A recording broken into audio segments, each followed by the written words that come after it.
Welcome back to the deep dive. So today we're actually stepping out of the studio. Imagine this. We're at one of those huge health tech conferences. You know the ones. We're probably standing in line for some pretty average coffee, honestly. Lukewarm at best. Exactly. But we found this little pocket of quiet away from all the loud sales pitches. And we basically stumbled upon this really important and kind of frustrating conversation. Yeah, it's between two senior people, both dealing with procurement in aged care. Yeah.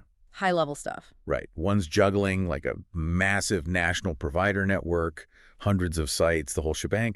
The other is running a really crucial regional service, dealing with older buildings, retrofitting challenges, serving diverse communities, even remote indigenous communities. And they're comparing notes, right? And the big frustration, doesn't matter if they're big or small, it's nurse call systems. It's fundamental, obviously, life and death, safety tech. Absolutely. But actually choosing one, it feels like being shoved into some kind of, compliance time warp. That's the perfect phrase for it. So our deep dive today, that's this conversation.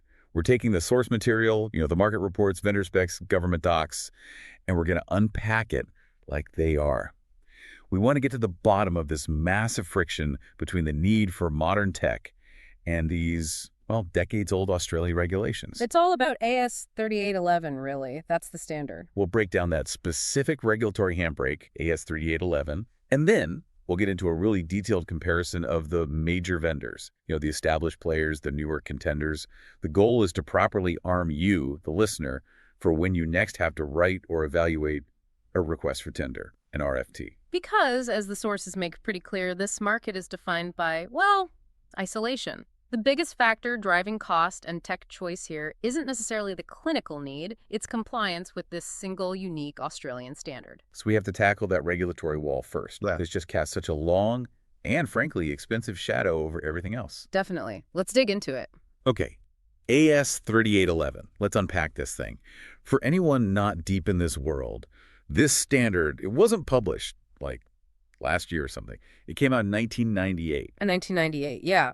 And look, its foundation was totally right for the time. The committee that wrote it, it included a lot of the original equipment manufacturers, the OEMs, and it was laser focused on the basics. Fundamental reliability and safety, ensuring the system just worked. And crucially, it was written for the tech they had back then, Yes. Right? Which is primarily hardwired systems. Exactly. Hardwired patient alarms. Yep. It mandates very specific things like, the visual indicators, the lights over the doors, and making sure it integrates properly with other critical safety systems like the building's fire alarm panel. Which, for basic safety in a facility built maybe 30 years ago, that makes perfect sense. You need that baseline reliability. Absolutely. But fast forward 26 years, that's the problem we're hearing about. The standard just hasn't really kept pace. It's been largely static. So you've got this massive gap, 26 years between what the local rules demand and where global health tech has gone.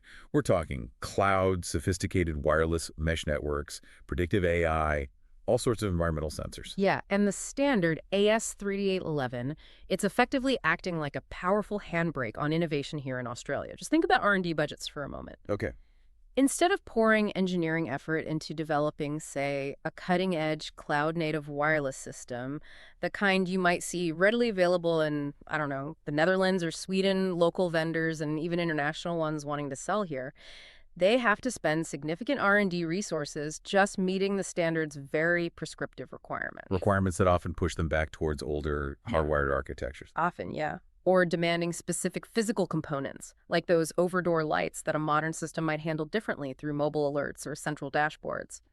It forces design choices based on the 1998 rulebook, not necessarily 2024 best practice. So if I'm that procurement lead for the big national provider, I'm trying to standardize across maybe hundreds of sites. I want flexibility, future-proofing, but I keep hitting this wall in the tenders. Must comply fully with AS 3811. Non-negotiable. That's the commercial reality we keep seeing in the source documents. And think about our other procurement leader, the one running the regional service. This constraint, it's particularly painful for them. Why specifically? Well, they might have older buildings, running new conduit, pulling copper wires through existing walls. It's incredibly disruptive, expensive, time-consuming. A modern, robust, wireless or hybrid system from Europe might be the absolute perfect technical and financial fit. Saves ripping walls apart. But they can't easily choose it. Their choices get immediately narrowed down. They're often pushed towards the vendors who've spent the last 2 decades becoming experts at navigating the AS3811 compliance maze. I need to understand this bit, though. I know the TGA, the Therapeutic Goods Administration, they have pathways. International vendors can register medical devices here using comparable overseas approvals, right? Like CE marking from Europe or FDA clearance from the US. That's true, yes. The TGA provides the legal pathway to market. So why can't I just go out and buy that cutting-edge European system if it's TGA registered? Because of the tender process itself. This is the key barrier highlighted in the analysis. TGA registration means the device is legal to sell, but then you get to the commercial tender stage, especially for major government contracts, big private providers, or anything involving insurance funding. And what happens? Routinely, buried in the requirements, you'll find full compliance with AS3811 listed as a mandatory non-negotiable prerequisite. It's a go-no-go item. So even if the European system is arguably safer, more advanced, and TGA approved, if it doesn't have, say, the specific over-door-like configuration mandated in 1998. It gets excluded. Or the international vendor faces a massive bill to re-engineer their global platform just for the Australian market's unique demands, which, frankly, many decide isn't worth the investment for our market size. So we've essentially created a regulatory island, That's a great way to put it. It acts as a very effective competitive moat. protecting the local players. Precisely. It gives a significant advantage to the established local companies, the Raulands, Austcos, Vital Cares, who've built their systems and business models around AS3811 compliance from day one.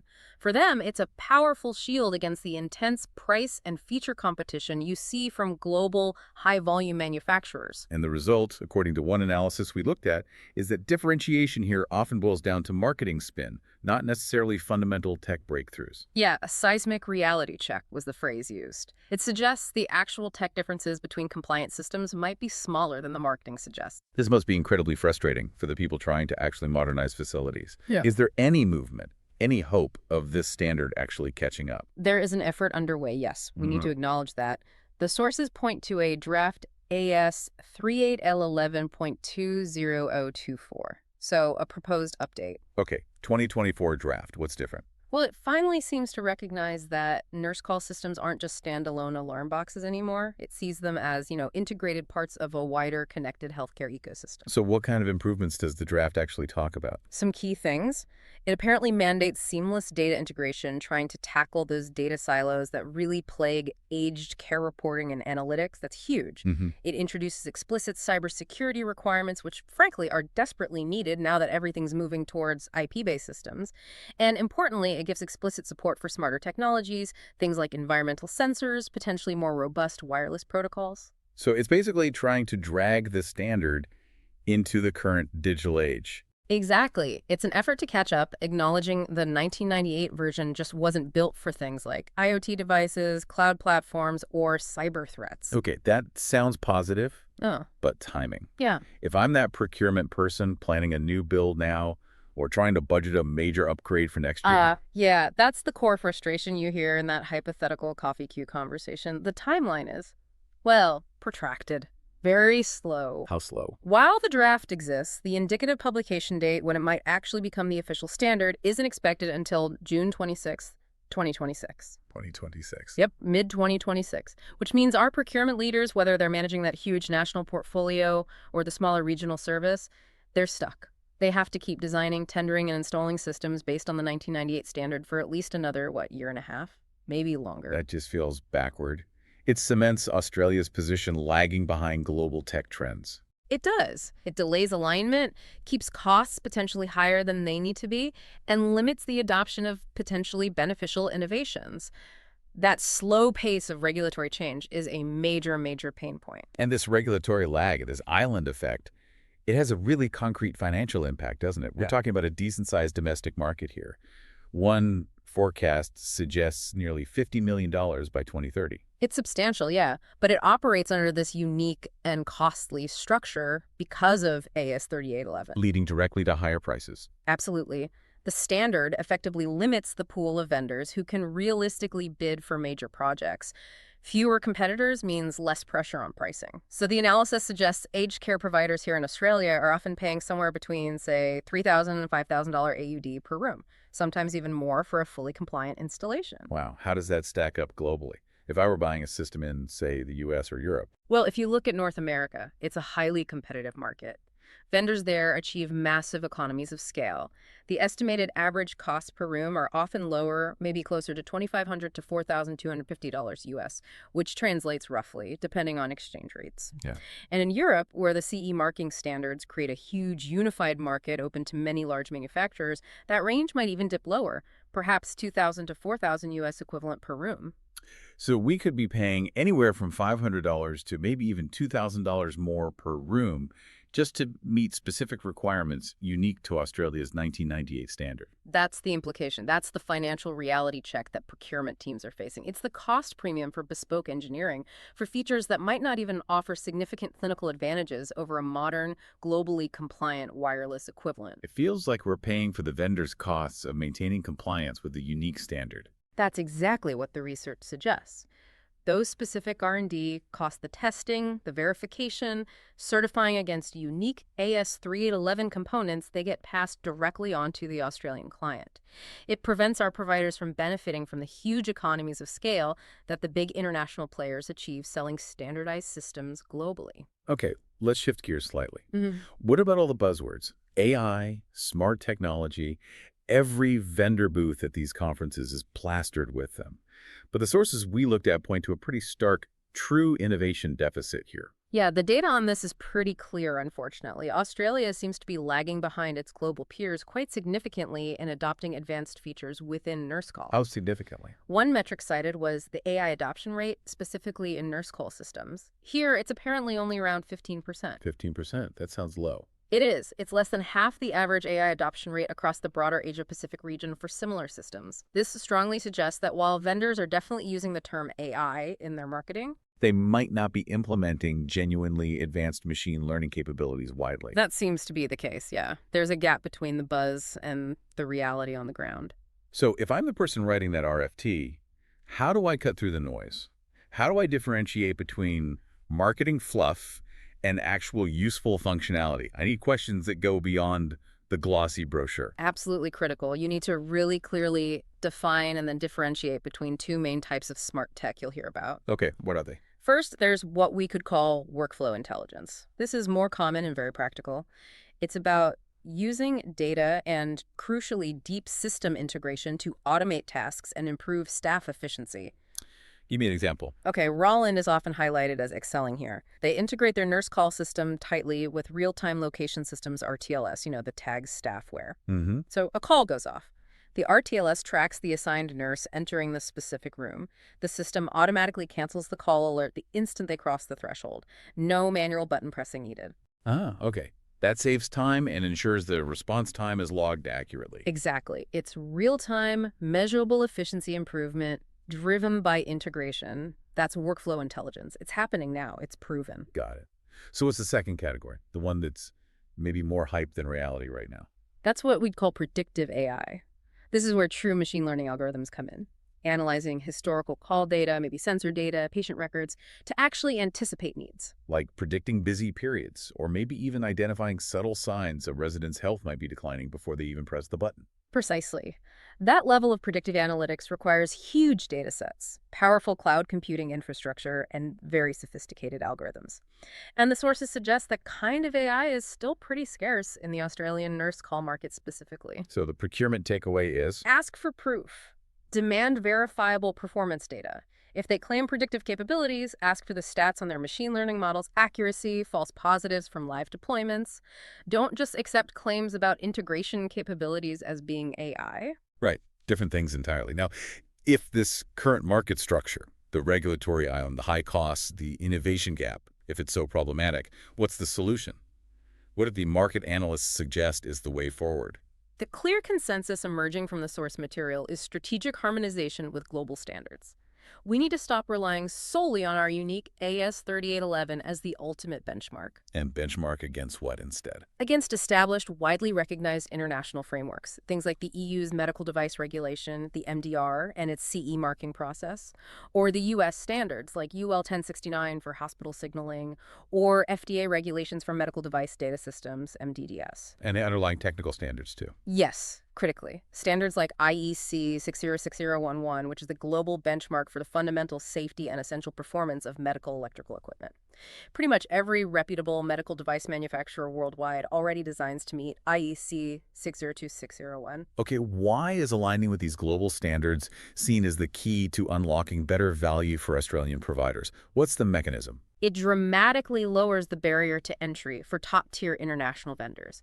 Think about it. If a leading European or U.S. manufacturer already meets CE or FDA requirements based on IEC standards, They don't need to spend millions re-engineering their product just to add an Australian-specific quirk mandated by AS3811. exactly, they can bring their globally proven, high-volume, potentially lower-cost systems straight into our market. This immediately injects serious competition. Which should drive down prices. It should. Competition forces vendors to be sharper on price. Plus, those manufacturers benefit from massive global economies of scale, producing tens or hundreds of thousands of units. Those savings can then be passed on to Australian healthcare providers. So the idea isn't necessarily to just scrap AS3811 completely overnight. Not necessarily scrap it, but to fundamentally redefine its role. The recommendation is to shift AS3811 towards being more of a supplementary guidance document. Like how to implement things locally. Yeah, maybe it specifies local wiring color codes Mhm. or particular physical mounting requirements suitable for local infrastructure like the fire panel, local implementation rules. But the core technical standard for safety, reliability, performance. That should transition to the globally recognized ISO or IEC standards. That becomes the primary technical hurdle. AS 3811 becomes the how to install it here guide. That makes sense. It's moving from being a barrier to being a bridge. That's the goal. To shift from protecting this regulatory island to building bridges that allow the best global technology to flow in, benefiting Australian aged care residents and providers alike. Okay, let's pivot then. Let's actually talk about the vendors operating in this environment. We Yeah. should probably start with the big established players. These are the names you see everywhere, the ones who are, the safe, compliant choices, often dominant in hospitals or those large national aged care groups. Right. And the first name that usually comes up in that category is Rauland. Rauland. They feel like the heavyweight in the hospital space, certainly.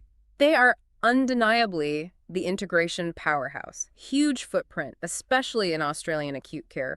They've been around since the early 90s locally, so they represent that proven, reliable option for really large, complex projects where minimizing risk is absolutely paramount. And their whole strategy seems built around this concentric care platform idea. Uh-huh. It's positioned as more than just a call button, isn't it? Oh, much more. They pitch their core nurse call engine, which is called Responder, as the central nervous system, really, for a whole clinical workflow ecosystem. And they back that up with results. Their big strength is demonstrating measurable clinical outcomes.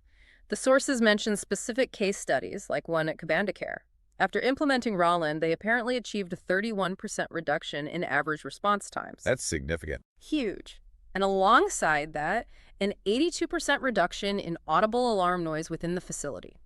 Think about the benefit for resident rest, recovery, reduced stress. It shows the system isn't just making noise, it's actively helping manage staff workflow more quietly and efficiently. And that efficiency comes from their integration capabilities, right? That seems to be their primary value proposition, especially for that national provider dealing with complex IT setup. Absolutely. They put a massive emphasis on deep interoperability. They manage this through their vendor integration partner, or VIP, program.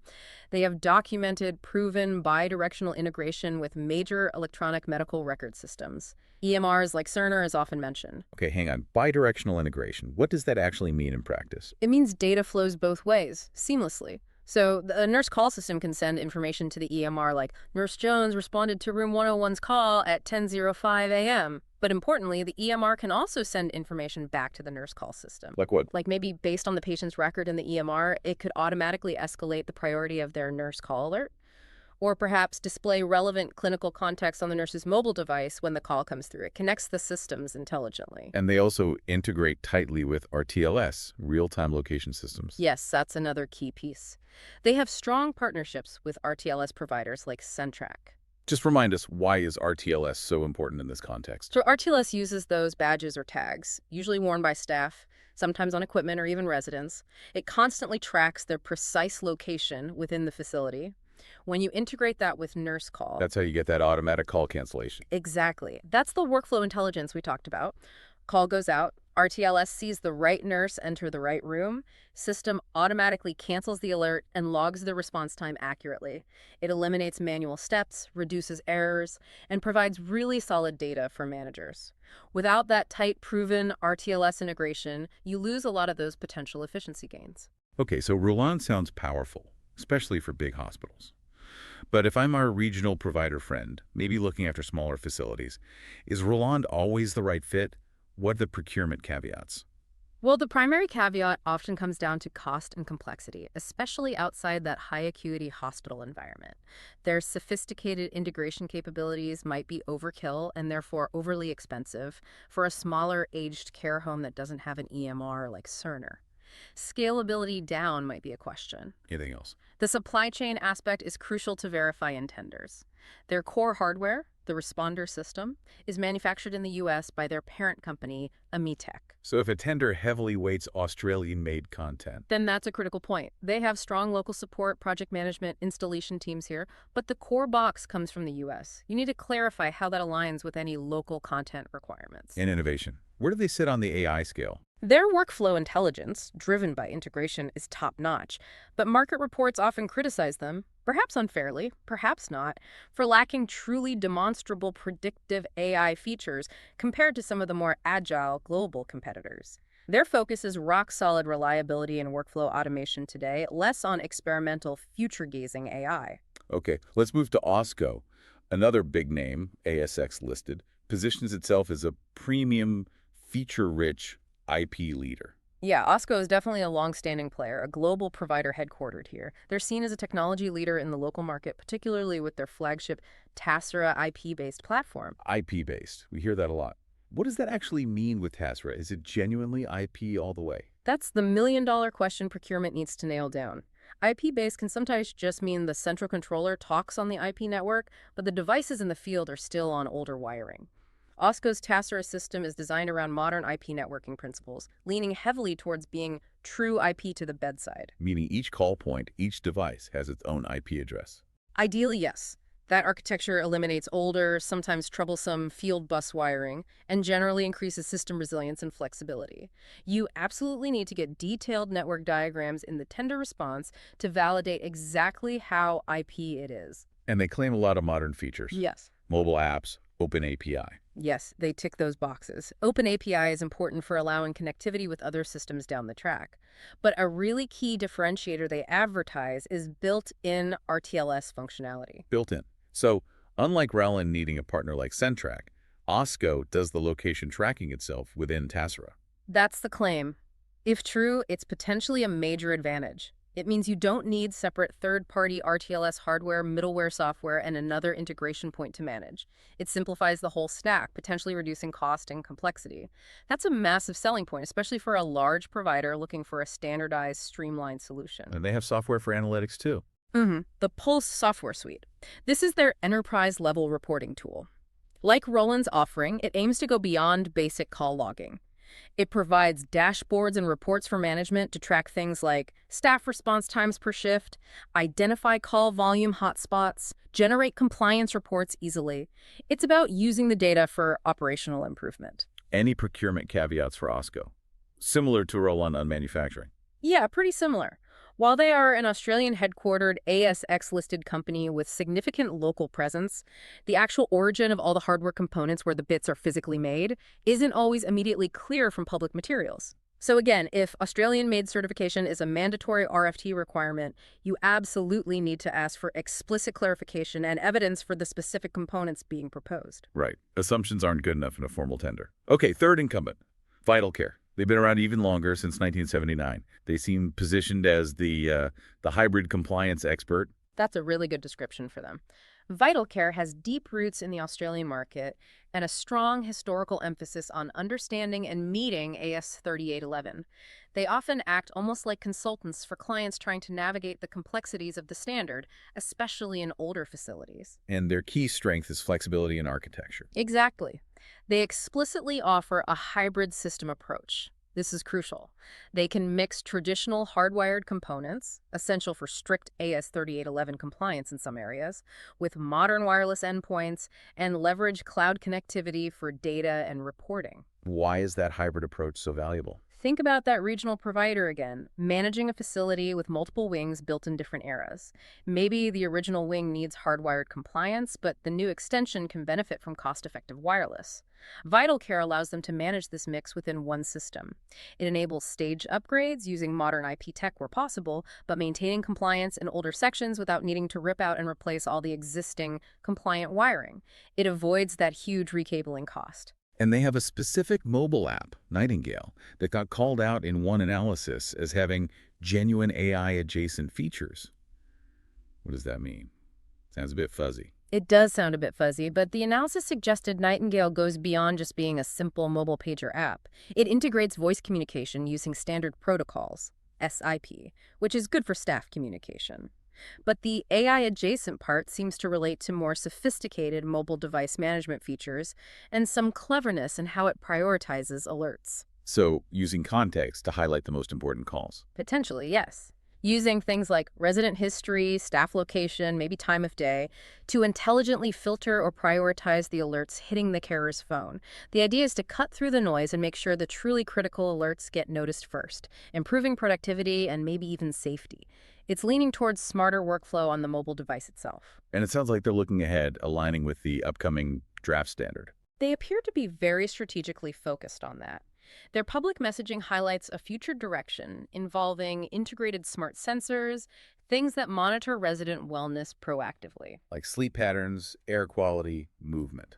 Exactly. Using sensors to gather data on sleep quality, maybe detect unusual patterns of movement or lack thereof, monitor room environmentals. This aligns perfectly with where the draft AS3811.2024 is heading, shifting the focus from just reactive alarms, button pressed, towards proactive, preventative, more holistic wellness monitoring. That's the future vision they're painting. Okay, let's shift focus now. Away from the big incumbents, let's look at some of the other contenders. These might be vendors offering more specific solutions, perhaps focusing on flexibility, cost-effectiveness, or maybe pushing the envelope on newer features. They could be relevant for both our national providers seeking differentiation and definitely for our regional provider needing scalability or specific retrofit solutions. Right, these are the players often injecting some much-needed competition or addressing specific niches. Where should we start? Maybe Smart Caller? Smart Collar, yeah. They're a local veteran, aren't they? Been around since 1980, though recently acquired. That's right, founded in 1980, so a long history. Acquired by the technology group HTC back in July 2023. Their traditional niche, their core proposition, has always been around simplicity plug-and-play systems. That focus on easy installation, easy maintenance that must really appeal to regional hospitals, smaller aged care sites, places without big, dedicated IT support teams. Precisely. That's been their sweet spot. Their architecture often involves call points that can act as mini-hubs, supporting various pendants or sensors locally without needing complex wiring running back to a central controller for every single device. They offer both IP hardwired and wireless hybrid options to provide flexibility. But procurement caveats, there's always a but. The devil's in the detail, as always. One key point highlighted is their claim of being Australian-designed and manufactured. While they state this, the sources note that finding the official, independently audited Australian-made certification logo prominently featured on their materials or website can be difficult. And why is that logo important? Because the official Australian-made logo isn't just a marketing claim, it's a certification that requires rigorous proof that the product underwent its substantial transformation in Australia. Without that logo and the underlying certification, the Australian designed manufactured claim carries less weight in a formal tender, especially if you're comparing it directly against, say, U.S. manufactured hardware from Rauland and local content is a scored criterion. So verification is key. Ask for the certificate. What else? Beyond that, their traditional weakness, especially when you stack them up against the enterprise giants like Rauland or Austco, tends to be the depth of their software integration. Publicly available info suggests they might lag in offering deep, truly bidirectional integration with complex enterprise-level clinical systems like EHRs or patient administration systems, PAS. So good at the core alarm functions, but maybe less suited for automating complex clinical workflows across multiple software platforms. That seems to be the general assessment. Great for reliable, alarming, and basic communication, perhaps less strong on the really sophisticated data integration side needed by large, complex organizations. Also, data on long-term reliability across large fleets can sometimes be harder to find compared to the big incumbents. Okay, let's look across the water now. Caretronic, the European contender. They come into Australia via a local distributor, Alpha Global. This model seems like a potential way around that regulatory island issue, right? It can be, yes. The model relies heavily on the capability of that local distributor, Alpha Global in this case. They need to provide robust local support, training, spare parts logistics, and successfully navigate the TGA registration and AS3811 compliance documentation needed to actually win local tenders. Assuming Alpha Global does that well, what does Caretronic bring to the table, especially for our rural provider? They are highly relevant, particularly for retrofits. They explicitly market a hybrid wired and wireless solution. Their system architecture is designed to easily mix and match wired components with wireless ones, which, as we've discussed, is ideal for upgrading those older buildings where pulling new cables is a massive cost and disruption. And what about modern features? What do they bring from the perhaps more advanced European market? Their mobile workflow solution seems quite strong. They offer an app called iNurse for carers. It's described as a fully featured mobile alert management tool, but importantly, it includes integrated voice communication using SIP. So carriers can talk to each other or maybe make calls directly through the app, not just receive alerts. Exactly. It turns the smartphone into a communication device as well as an alert receiver, which can significantly improve efficiency for mobile staff compared to carrying separate pagers or phones. What about specific safety features like fall management? They offer practical device-based solutions here, an under-mattress sensor, which is more about fall prevention, detecting if a high-risk resident might be trying to get out of bed unattended, and also a wearable wristband for actual fall detection if a fall occurs. So functional hardware solutions, but maybe not the cutting-edge AI detection. Correct. It's reliable device-based detection, which is valuable, but it's perhaps less sophisticated than the ambient, touchless, AI-powered fall detection systems we're starting to see emerge, which use things like radar or vision sensors and require significant computing power. And the procurement check for Caretronic, beyond the tech. It really comes back to the distributor model. You need to be absolutely confident in Alpha Global's local support infrastructure. Can they adequately support a large multi-site rollout? What are the SLAs for support response times? Reliance on a third-party distributor, however good, can sometimes add layers of communication or complexity compared to dealing directly with the manufacturer. Due diligence on the local partner is crucial. Okay, last contender, EV.life. They represent the new ways, perhaps, cloud-native Australian alternative. Yes, Evie. Life definitely positions itself as the modern Australian-owned option. They operate on a genuinely cloud-native platform, which is a significant architectural difference from many traditional systems. And their focus is broader than just residential aged care. They target the whole continuum of care, including retirement living and home care services. So a provider could potentially use one platform across all their different service types. That's the idea. A single unified platform for managing alerts and safety across residential facilities, independent living units, and even for clients receiving care in their own homes. That's a strong proposition for providers offering diverse services. And their core strength is the modern architecture. Absolutely. It's built from the ground up as a wireless cloud-based system. They use a gateway device in the facility that connects sensors and pendants wirelessly and then communicates back to the cloud platform via 4G mobile networks or Ethernet. That gateway apparently has a substantial 48-hour battery backup too, which is critical for reliability during power outages. And they make a pretty bold reliability claim, something like 99.99% uptime. They do. 99.99% uptime guaranteed is a claim mentioned in the sources. Now, any guarantee like that needs serious scrutiny in an RFT. What exactly does it cover? What are the penalties if missed? But making that claim publicly signals strong confidence in their cloud infrastructure's redundancy and resilience. Cloud-native systems managed properly can inherently offer higher uptime than traditional on-premise server setups. Okay, reliability is key. Where do they stand on delivering genuine, measurable AI or advanced features? Are they just buzzwords here too? This is where they seem to differentiate themselves quite strongly, primarily through strategic partnerships. The standout example is their integration with Vire's technology for advanced touchless fall detection. That's the 4D radar imaging, right? Exactly. It's not a simple matter pendant. Vire uses low-power radar waves to create a real-time 4D map of the room.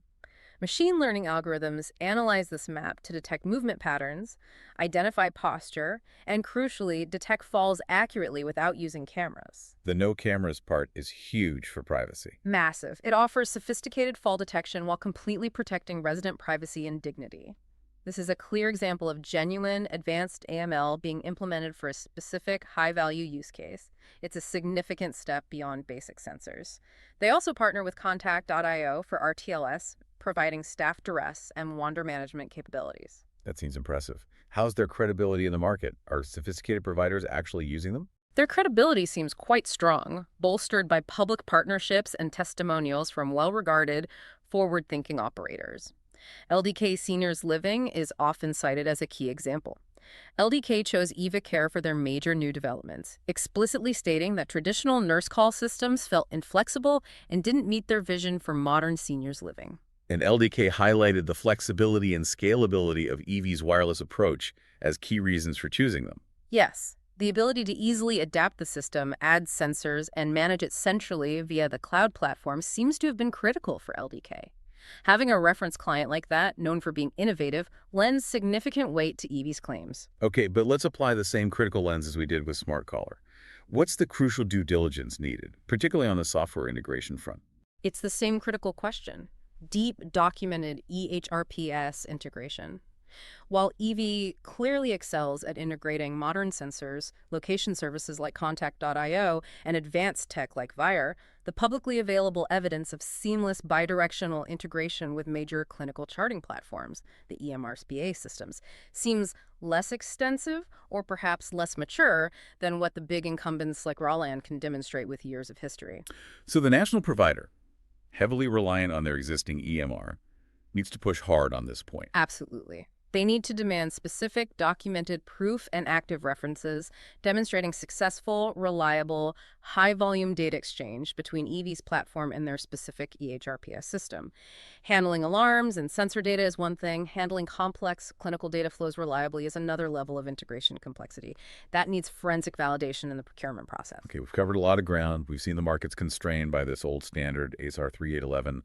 Costs seem inflated because of it. Innovation feels a bit stifled. There's definitely a lot of marketing buzz to cut through. So for you, the listener, who might be facing an RFT for a nurse call system soon, the big takeaway seems to be moving beyond just ticking the AS 3811 compliant box. It's about demanding evidence, demanding systems that are genuinely competitive on a global scale, not just within our regulatory island. That's the absolute crux of it. Procurement success in this specific market hinges almost entirely on rigorous technical validation, not just believing the sales pitch or the glossy brochure. So let's make this really practical. Let's build that RFT checklist. Yeah. What are the key questions every procurement team, whether they're from that huge national group or the smaller regional service, absolutely must ask every single vendor? Okay, let's list them out. First up, architectural validation. We heard true IP, IP-based a lot. Don't accept those terms at face value. What should you demand instead? Demand detailed network diagrams, layer by layer. You need to see exactly how the system connects. Is it truly IP to the bedside, meaning every single call point, every device on the wall has its own IP address? Or does it still rely on older, proprietary field bus wiring connecting back to a central IP controller? Why is that distinction so critical? Because it impacts everything. Resilience, scalability, maintenance, cybersecurity, future-proofing.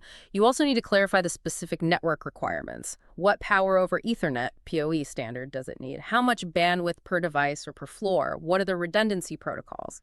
Misunderstanding the true network architecture is probably the single biggest cause of IT headaches and unexpected costs after the system is installed. Okay, architecture first. Got it.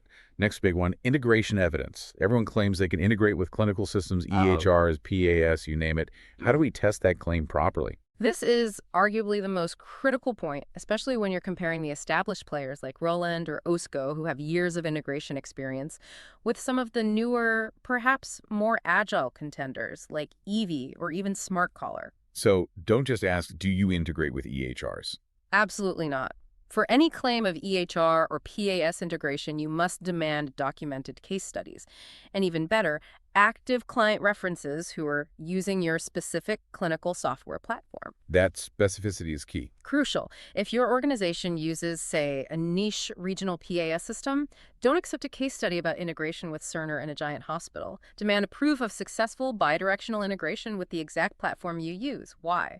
Because the cost and time involved in developing